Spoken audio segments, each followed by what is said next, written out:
Несмотря на то, что Советский Союз достиг своих целей в войне с Финляндией, многие эту победу по праву считают пировой. Продолжаясь всего 105 дней, эта война оказалась необыкновенно богатой на события, мифы и неожиданные исходы, впоследствии вошедшие в историю.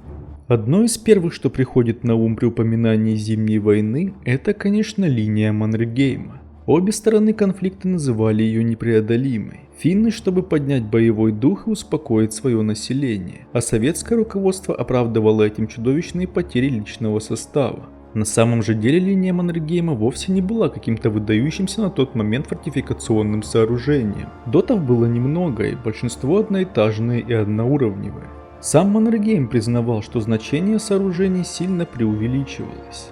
Вкупе с этим популярным остается мнение о хорошо вооруженной финской армии. Но как бы не так. Финны гораздо слабее вооружены, по многим параметрам в несколько раз хуже. Если сравнивать численность танков и самолетов Финляндии и Советского Союза на момент начала войны, то у финнов этого добра было, грубо говоря, плюс-минус ноль. По минометам и орудиям также колоссальное превосходство оставалось на стороне красной военной машины. В массовой памяти и культуре финские солдаты — это чуть ли не поголовно снайперы-одиночки, которые сидели на деревьях и методично уничтожали советских бойцов. В газете, которую распространяли среди красноармейцев, этому даже были посвящены целые статьи.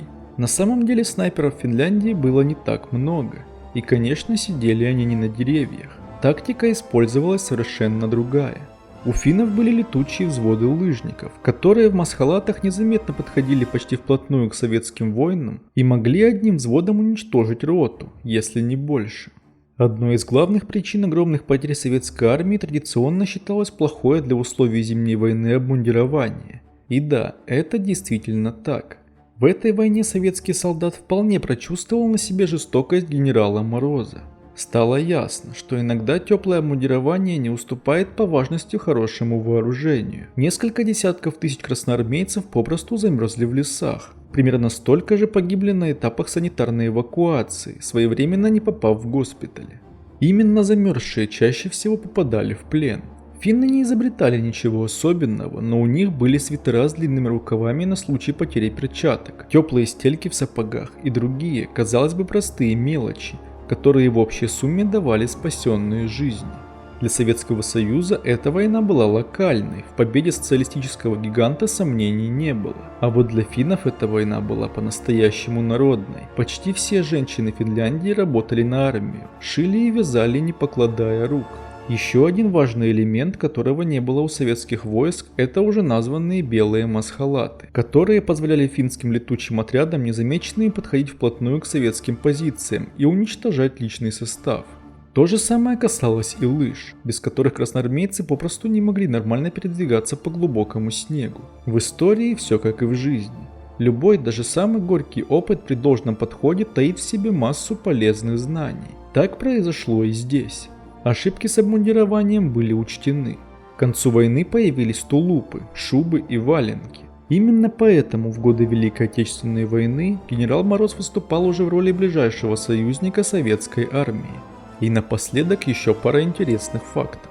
До начала боевых действий был выпущен знак за бои на Карельском перешейке. Его предполагалось выдавать солдатам ко дню рождения Сталина, когда планировалось пройти парадом по Хельсинки. Но не получилось. Финская сторона запросила мир. Советская охотно согласилась, так как продолжать войну не было никакого смысла. Потери и так колоссальные. Возможная советизация Финляндии виделась заведомо провальной, так как патриотический настрой местного населения был велик, и стоило ожидать массовых протестных движений и разрушительной партизанской деятельности. Финляндия удовлетворила территориальные требования Советов, но сохранила собственную независимость. Прозвучит слегка кощунственно, но действительно отделались малой кровью.